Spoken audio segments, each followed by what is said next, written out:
అస్మద్గురుభ్యో నమ. శ్రీమతే రామానుజాయ నమ. లోకంలో ఒక నానుడు ఉంది. మాతృదేవో భవ, పితృదేవో భవ, ఆచార్య దేవో భవ, అతిథి దేవో భవ అని. వాటి ప్రాముఖ్యత గురించి అందరికీ తెలుసు. దానిలోని అతిథి యొక్క గొప్పతనం గురించి, దాని ప్రాముఖ్యత గురించి ఈరోజు మంచి మాటగా తెలుసుకుందాము. అతిథులను దేవుళ్లతో పోలుస్తారు. ఆచార్యుడు పరమేశ్వరుడు కన్నా గొప్పవాడు. ఆ ఆచార్యుడే అతిథి రూపంలో రావచ్చు. అందుకే పూజలో కూర్చున్నప్పుడు శాస్త్రం మినహాయింపుని ఇచ్చింది. పూజ చేస్తుంటే లేవకూడదు అన్నది నియమం. కానీ పూజ చేస్తుండగా గురువుగారు వచ్చినా, మహాత్ములు వచ్చినా పూజ విడిచిపెట్టి వెళ్ళి వారిని సాదరంగా ఆహ్వానించి ఆదరించాలి.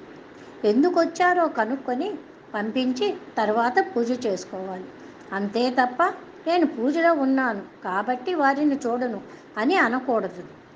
అతిథి రూపంలో వచ్చిన వాడు మహాత్ముడైతే వారిని సేవించకుండా తన దగ్గర కూర్చోవడాన్ని ఆ పరమేశ్వరుడు కూడా సహించడు. గజేంద్ర మోక్షం కథామూలం అదే కదా.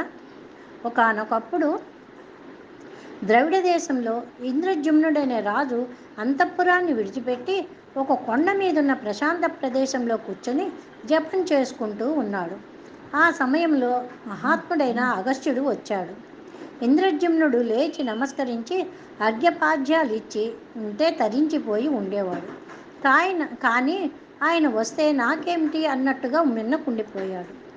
నీవు తమోగుణంతో ప్రవర్తిస్తున్నావు కాబట్టి వచ్చే జన్మలో ఏనుగువై పుడతావు అని శపించాడు అగస్త్యుడు. అయితే ఈ జన్మలో జపతపాదులు చేశావు కాబట్టి నీ ప్రాణం మీదకి వచ్చినప్పుడు పరమేశ్వరుడు గుర్తొచ్చి శరణాగతి చేస్తావని వరమిచ్చాడు. అందుకని ఏనుగుగా పుట్టిన తర్వాత మొసలికి చిక్కి ప్రాణం పోతున్న దశలో శరణాగతిని చేసి విష్ణువుని పిలిచాడు. అతిథి దేవో భవ అని శాస్త్రం అన్నదంటే అంత మర్యాదతో కూడుకున్న వాక్యం అది. అమర్యాద అంటే అతిథి పూజ చేయకుండుట, అంటే ఇంటికొచ్చిన వాళ్లకు అన్నం పెట్టకుండా ఉండడం అని కాదు. నువ్వు అన్నం పెట్టావా, పలహారం పెట్టావా అన్న లెక్క ఉండదు. నీ మర్యాద ఎటువంటిది అన్నదే ప్రధానమయ్యి ఉంటుంది. కుటిలి బుద్ధులైన వారు ఇళ్లకు పోవద్దంటూ దక్షయజ్ఞం ఘట్టంలో పరమేశ్వరుడు పార్వతీదేవితో చెప్పాడు. వారేం నష్టపోతున్నారో వాళ్లకు తెలియదు పార్వతి. దుర్మార్గులైన వారేం చేస్తారో తెలుసా? పరమ భాగవతోత్తములు పూజనీయులు ఇంటికి వస్తే ఆదర బుద్ధితో తలుపు తీయరు. రెండీ లోపలికని సాదరంగా పిలవరు. తలుపు కొద్దిగా తీసి కనుబొమ్మలు ముడిచేస్తారు. ఎందుకొచ్చారన్నట్టుగా చూస్తారు. నిన్ను పలకరించరు. నువ్వు అలా బయట చాలాసేపు కూర్చుని ఉంటే వస్తున్నా ఉండండి అని ఆ తర్వాత ఎప్పుడో వచ్చి పలకరిస్తారు. ఆ తర్వాత వారు నీకు అన్నం పెట్టినా పరమాన్నం పెట్టినా నీ మనసుకు తగిలిన గాయాన్ని తట్టుకోలేవు పార్వతి. నా మాట విను. ఆదర బుద్ధి లేని వారి ఇంటికి వెళ్ళవద్దు అని పరమశివుడంతటి వాడు చెప్పాడు. కానీ వినకుండా వెళ్ళిన పార్వతి ఏమైందో అందరికీ తెలుసు. నీకు శక్తి ఉంది, అతిథికి మర్యాదలు ఘనంగా చేయవచ్చు. శక్తి లేదు, అసలు చేయలేకపోవచ్చు.